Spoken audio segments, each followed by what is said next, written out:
boards. So it can only be built in. Before you want to talk about your work with and go see Bernard.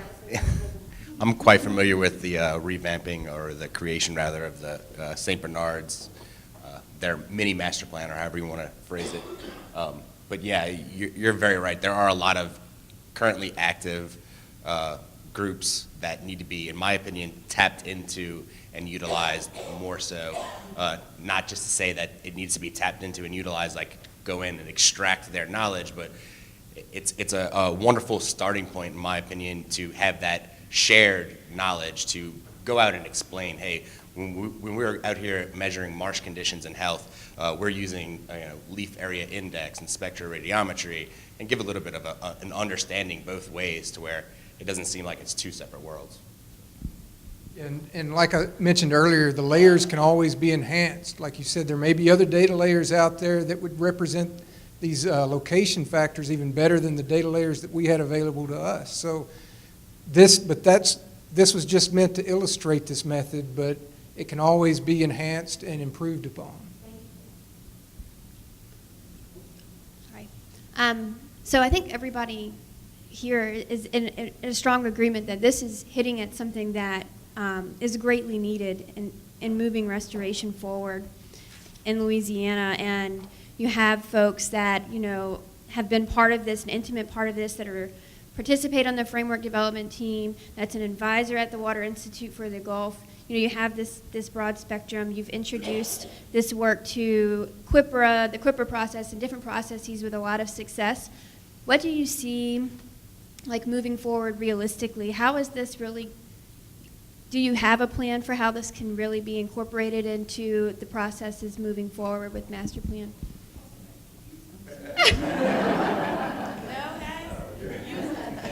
A hot microphone.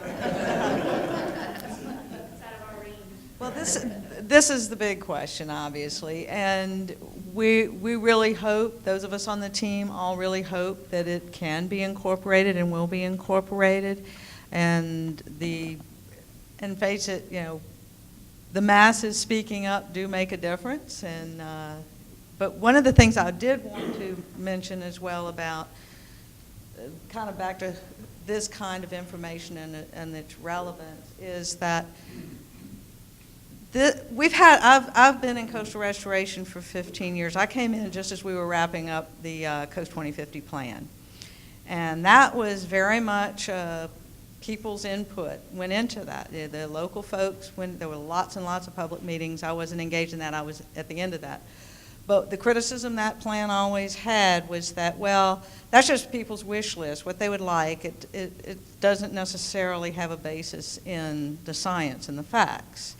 And that, I'm not here to debate that, that's just what the comments tended to be. And as we move forward with various modeling tools in the first master plan, we tried to get things on a more scientific basis. But what the people wanted oftentimes was still interjected into some of these decisions, because everything requires a decision. Someone's going to weight one factor higher than another factor on which to base their decision. And those voices that were heard may not necessarily have been the ones that reflected this expert knowledge. Those were just the vocal people or the powerful people, perhaps. And I think the difference here is we've tried to represent some expert knowledge. We have tried to put it into a format that it can be integrated into the other processes. And we're still looking at how to do that. We're just finishing up this study, so it's a little premature to say how we're going to do that. But that's one of the reasons we would like your thoughts, how you think we could integrate it into our process. And we're not the only ones that can integrate it. We hope all of you in your various agencies, your NGOs, your local projects that you're doing, maybe you have ways to integrate this same technique into what your plans, your developing plans, your local parish plans. Those parish plans fed into the master plan process, but they have to be analyzed. They still have to be incorporated with the other tools that we have. So how that will happen, we're still looking for your suggestions on that, really. Anybody got it? And I cannot speak for my agency on how exactly we're going to do it. I'll add to that real quick. I know a couple of ways that we have, give you kind of specific examples of ways that we've tossed around. I mean, the master plan has to be updated every 5 years on a very macro scale. We could see something like this coast-wide going on to just complement and to help enhance that process on a very small project scale. I know that the Quipper process already starts off at, I can't remember which part of the nomination they decide to do field trips, but to use some kind of a method like this to try and get some more grassroots local knowledge into that process. So just to have the locals be the ones that are driving the boat for the field trip and get them right there on the boat where you've got the scientists out there making decisions. We really would like to see, Dave Satanovich driving that boat, and so they could ask him, how's this going to be for you, and he could answer. So that's a way that we would like to see it happen. And adaptive management as well. That is one place that we have gotten really good feedback from our higher-ups as far as at least the initial understanding of the project, and I think there hasn't been a full understanding. One was just on the engagement process as an alternate way of engagement, but also on adaptive management. If we move forward with the master plan as envisioned, it's going to create some huge changes. There are uncertainties associated with the master plan. We will have to adapt. Everyone will have to adapt to the changing conditions, and we will have to adapt to the knowledge that we gain from what happens. I'm sure there will be some unintended consequences. There always are, if anything massive. And we hope that this process will be a very good tool for adaptive management, getting that feedback from the people that are the eyes and ears out there, seeing what changes are happening, what is working, what is not working. There was one little bullet point we already got where several of the guys were interested in some shoreline protection projects we had done. They took us out to a lot of the existing projects to show us what worked, what didn't work. They took us to a shoreline protection project. You absolutely needed this project here, but you built it in a way that it caused the waves to refract and cause hazardous conditions for us. If you had designed it in a different way, it might not have been so dangerous. And so that's the kind of feedback that also can be very useful on that very local scale when we're designing these projects.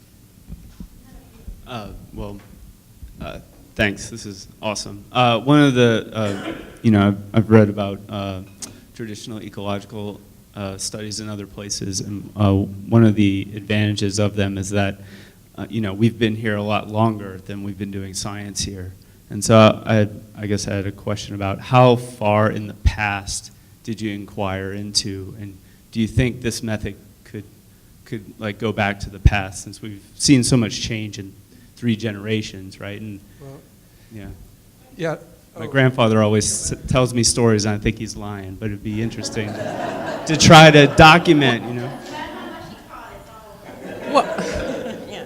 Now, a lot of the knowledge that a lot of these people have is generational knowledge. So they're not only drawing on information that they have experienced, information they have from their own interactions with the environment, but because of the generational knowledge of how they interact with the environment that they incorporated from those who came before, their mentors, who they learned from. So, it goes as far back as, they can remember. And that's not a detriment, that's a good thing, because in some things you want to know what's gone, what's missing, what's not here, what will not come back, so, what you can and cannot do, with some logic and reason.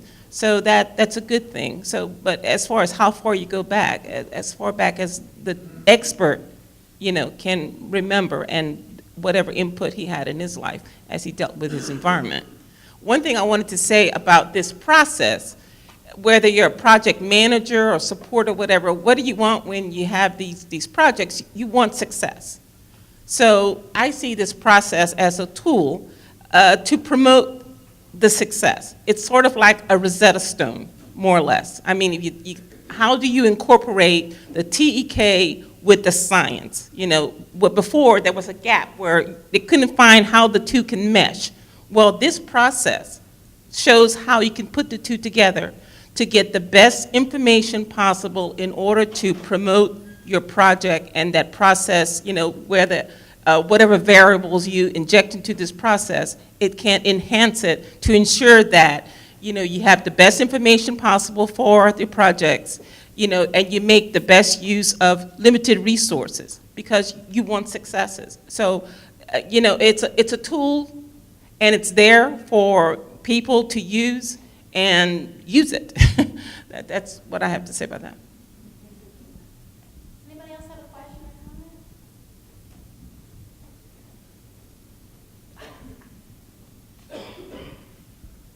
comment? Thank you. Very fascinating presentation.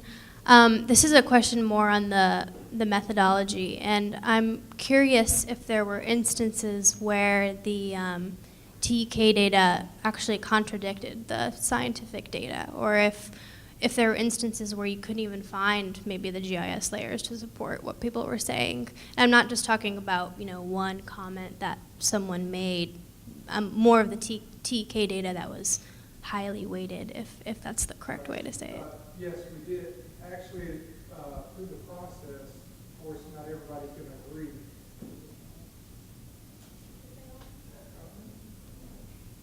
Sorry. Yeah, through this process, not everybody's going to agree, of course, on everything. So we look for the areas of consensus or majority agreement. And but there were areas like when we got to the location factors for the, say, for instance, the freshwater introduction logic model. There are times when some of our TEK experts contradicted that location factor, and we represented that by accounting for that in the analysis. So what that in effect did was, if there was some disagreement for that, but the majority agreed, that would weight it lower in the model. And so that affected its weight. It was talked about a lot, so it was still a location factor, but how it was used in the model was impacted by if there were any contradictions.